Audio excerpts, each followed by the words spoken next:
আল্লাহ তো সত্তার, সত্তার, সত্তার। সত্তার কাকে বলে? সত্তারের মানে কি?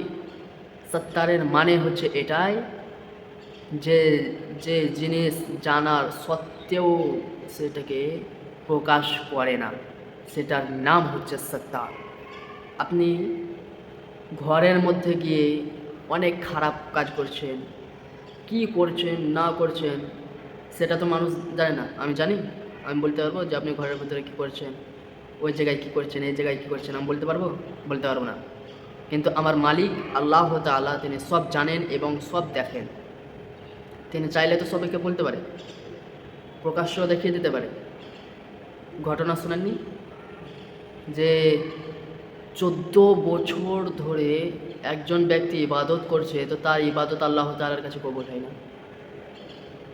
মুসা আলাইহিস সালামকে পাঠালেন যে মুসা যাও দেখে আসো, ওকে বলো যে তোমার ইবাদত আল্লাহ তাআলা কবুল করেন। আল্লাহ তাআলা দেখছে কি দেখে না, শুনছে কি শুনে না? তাহলে আল্লাহর হয়ে যাও, দুনিয়াতে কিচ্ছু নাই।